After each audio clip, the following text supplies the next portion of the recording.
I shook my head in disbelief. This couldn't be the right place.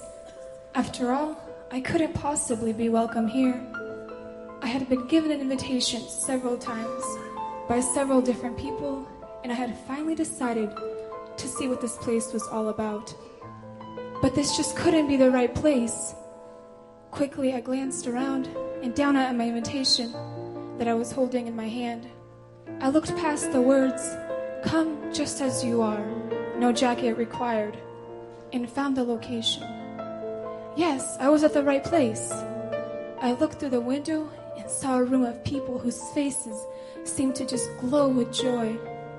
All were neatly dressed in beautiful clothes, and they all appeared to be so clean and as they dined in this restaurant. Ashamed, I looked down at my own clothes that were so torn and so dirty. I was stained. In fact, I was filthy. A smell seemed to consume me, and I just couldn't shake it away. As I turned around to leave, the words from the invitation seemed to jump out at me. "Come as you are, no jacket required." I decided to give it a shot. Gathering up every bit of courage I had, I opened the door to this restaurant and walked up to the man standing behind a podium. "Your name, ma'am?" he asked with a smile across his face. "Hannah Lapoyak," I mumbled so quietly without even looking up. I pushed my hands deep into my pocket, hoping to hide the stains away. He didn't seem to notice the filth that I was covered in, and he continued, "Very good, ma'am. A table is reserved in your name. Would you like to be seated?" I couldn't believe what I heard. A smile broke out on my face, and I said, "Yeah, of course." He led me to a table, and sure enough, there was a place card with my name written on it in deep, dark red. I looked over a menu. I saw many delightful items listed. There was things like peace, joy, blessings, confidence, assurance, hope, love, faith, and mercy. I realized this was no ordinary restaurant. I flipped the menu back to the front in order to see where I was at. God's Grace was the name of this place. The man returned and said, "Recommend the special of the day. With it, you are entitled to a big portion of everything on this menu." You've got to be kidding me, I thought to myself. You mean I can have all of this? "What is the special of the day, sir?" I asked with excitement ringing in my voice. "Salvation," was his reply. "I'll take it," I practically cried out. Then as quickly as I made this statement, the joy left my body. A sick, painful ache jerked through my stomach, and tears filled my eyes. Between my sobs, I said, Mister, look at me. I'm dirty and I'm nasty. I'm unclean and unworthy of such things. I'd love to have all of this, but I just can't afford it." The man smiled again. "Ma'am, your check has already been taken care of by that gentleman over there," he said as he pointed to the front of the room. "His name is Jesus." Turning, I saw a man whose very presence seemed to light the room. He was almost too much to look at.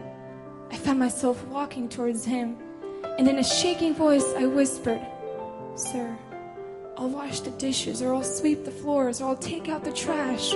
I'll do anything I can to repay for all of this." He opened his arms and said with a smile, "Daughter, all of this is yours. If you just come unto me, ask me to clean you, and I will. Ask me to follow you to my feast, and you will eat. Remember, this table is reserved in your name. All you must do is accept this gift that I'm offering you." Astonished, surprised, and speechless, I fell at his feet and said, "Please, Jesus, please clean up my life. Please change me and sit me at your table and give me this new life." Immediately, I heard the words, "It is finished." I looked down, and in white robes that covered my body, something strange and wonderful had happened. I felt new, like a weight has been lifted, and I found myself seated at his table. "The special of the day has been served," the Lord said to me. Salvation is yours." We sat and we talked for a great while, and I so enjoyed the time I had spent with him. He told me, made of all of the people, that he would like me to come back as often as I liked for another helping of God's grace. He made it clear that he wanted me to spend time with him as much as possible. As it drew near time for me to go back outside into the real world, he whispered to me softly, "I am with you always." And then he said something to me that I will never forget. He said, "My child, do you see these empty tables?" "Yes, Lord, I see them. What do they mean?" I replied. "These are reserved tables, but the individuals whose names are on these place cards have not accepted their invitation yet. Would you be so kind as to hand these invitations out once again?" Jesus asked. "Of course," I said with excitement as I picked up the invitations.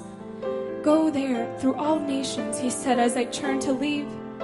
I walked into God's grace, dirty and hungry, stained in sin, my righteousness as filthy rags, and Jesus cleaned me up. I walked out brand new, robed in white, his righteousness. And so I'll keep my promise to my Lord. I'll go and I'll spread the world. I'll share the gospel. I'll hand out the invitations. And I'll start with you. Have you been at God's grace? There's a table reserved in your name. And here's your invitation. Come as you are. Amen.